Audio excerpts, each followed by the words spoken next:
Kristi seorang ibu rumah tangga berusia 32 tahun. Sejak tahun 2018, Kristi terdiagnosa kanker tiroid, autoimun Hashimoto, tumor payudara, dan papilledema. Suami Kristi dulu bekerja sebagai satpam di Ambon. Namun terpaksa suami Kristi harus berhenti bekerja untuk merawat Kristi dan anaknya yang baru berusia 2 tahun. Akhirnya Kristi berinisiatif jualan kue untuk membayar biaya pengobatan. Namun semakin hari kondisi kesehatan Kristi semakin menurun sehingga tidak dapat melanjutkan usaha tersebut. Dan motor, emas, bahkan cincin kawin mereka sudah digadaikan untuk biaya pengobatan. Lalu dari Ambon, Kristi dirujuk ke Rumah Sakit Sarjito, Yogyakarta. Dan sekarang Kristi menjalani pengobatan di Rumah Sakit Sarjito, Jogja. Halo semuanya, perkenalkan nama saya Kristi. Saya berasal dari Ambon dan sekarang saya sementara menjalani pengobatan di Rumah Sakit Umum Pusat Dr. Sarjito, Yogyakarta. Saya didiagnosa dokter menderita kanker tiroid dan autoimun Hashimoto. Saya sudah melakukan operasi pengangkatan tiroid, total tiroidektomi pada tahun 2018, bulan Juni dan bulan Juli, dan saya sudah menjalani terapi ablasi iodin 131 di Kedokteran Nuklir Dr. Sarjito Yogyakarta pada bulan Agustus 2016. Saya juga punya tumor di payudara kiri dan payudara kanan saya, dan saya sudah operasi pengangkatan pada tahun lalu bulan Mei dan bulan September 2018. Setelah saya kembali ke Ambon mengurus rujukan baru, saya kembali ke Yogyakarta pada bulan Juni 2019 bersama suami dan anak saya, dan saya melakukan pemeriksaan lanjutan laboratorium, juga sidik seluruh tubuh atau whole body scanning. Setelah hasil sidik seluruh tubuh saya keluar, saya dinyatakan bersih dan tidak ada penyebaran dari kanker tiroid saya. Namun, pada bulan September saya harus menjalani operasi pengangkatan usus buntu atau appendicitis kronis disebabkan hasil USG menunjukkan adanya abses di bagian usus. Setelah dibedah, ternyata saya mengalami pembengkakan di momentum atau lapisan usus saya yang menyebabkan infeksi di usus buntu. Pasca operasi pengangkatan usus buntu saya mengalami yang namanya pembengkakan dan pendarahan di saraf mata atau menurut medis dinamakan papilledema. Kata dokter, papilledema ini disebabkan adanya tekanan dari otak ke saraf mata. Namun hasil MRI saya menunjukkan bahwa otak saya baik-baik saja, tidak ada tanda-tanda tumor, kanker, ataupun virus seperti meningitis dan lain-lain. Tapi kok bisa saya mengalami yang namanya papilledema ini? Kecurigaan dokter, suspeknya adalah autoimun. Masih terus dilacak apakah saya menderita autoimun lain selain autoimun Hashimoto ataukah tidak. Masih tetap dilakukan observasi. Sementara ini saya menjalani pengobatan terapi obat untuk pengobatan papilledema, penyuntikan atau injeksi yang dimasukkan melalui infus. Itu harus disuntik 6 kali, di mana satu harinya 2 kali. Saya sudah menjalani 4 kali suntikan atau injeksi.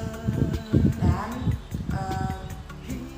saya juga mengkonsumsi obat rutin untuk pengganti hormon tiroid saya yang namanya Euthyrox. Euthyrox ini dosisnya 100. Ini adalah hormon sintesis. Kata dokter sebenarnya ini bukan obat, tapi ini cuma hormon sintesis saja, jadi tidak merusak ginjal. Dia sebagai pengganti tiroid saya karena tiroid saya sudah diangkat total, sudah dioperasi total. Jadi saya hidup tanpa tiroid. Kalau kita hidup tanpa tiroid itu bagaikan sayur tak bergaram. Sayur tak bergaram juga masih bisa dikonsumsi, tapi benar-benar tidak bisa melakukan apa-apa. Jadi hormon pengganti tiroid untuk mengontrol metabolisme tubuh dalam bentuk tablet seperti ini namanya Euthyrox. Dan dosis yang harus saya minum adalah 100. Saya juga mengkonsumsi vitamin kalsium karena pasca operasi tiroid kondisi saya selalu hipokalsemik. Metabolisme tubuh saya terganggu karena tiroid saya sudah tidak ada dan produksi kalsium saya sedikit. Oleh sebab itu saya harus tetap minum kalsium, karena kalau saya tidak minum vitamin kalsium kesakitan, menusuk-nusuk di sekujur tubuh, kaku, kram, bahkan tidak bisa melakukan aktivitas apapun, sehingga saya harus tetap mengkonsumsi yang namanya vitamin kalsium apapun itu, CDR Fortos atau Osteokal atau Kalos ataupun Bonoware, apapun yang untuk kalsium saya tetap konsumsi. Kadang-kadang saya juga minum susu untuk kalsium, tapi jarang. Kadang-kadang karena saya sendiri tidak suka minum susu. Saya selalu update status di Facebook, upload foto tentang perkembangan kesehatan saya, dan saya bersyukur walaupun beberapa orang yang mungkin beranggapan bahwa saya lebay, alay, tapi saya tetap bersyukur bahwa lewat itu semua saya bisa memotivasi beberapa teman untuk berobat di Yogyakarta. Dan puji Tuhan mereka pulang dengan segala baik, dengan tidak kurang apapun.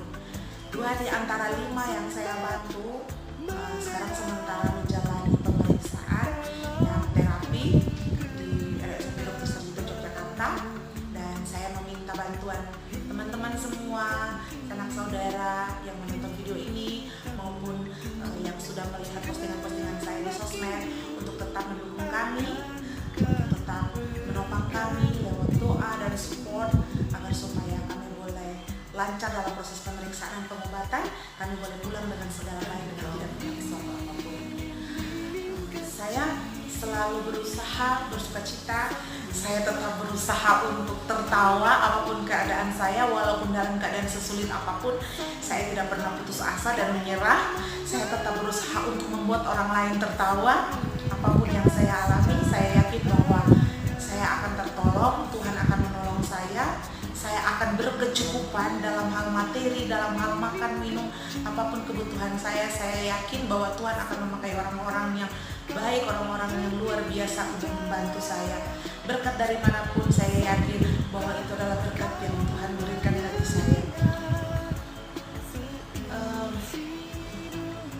Saya juga merasakan prihatin untuk orang-orang yang selalu cuek dengan keadaan, selalu berpasrah pada keadaan, akhirnya mereka enggan untuk berobat.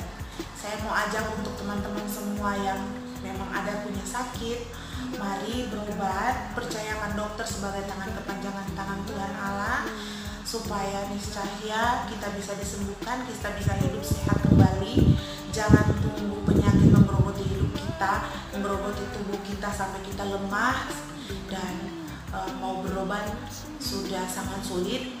Jadi mari berobat secara cepat dan tepat. Ini saja sedikit cerita dari saya. Nantikan video saya selanjutnya. Terima kasih.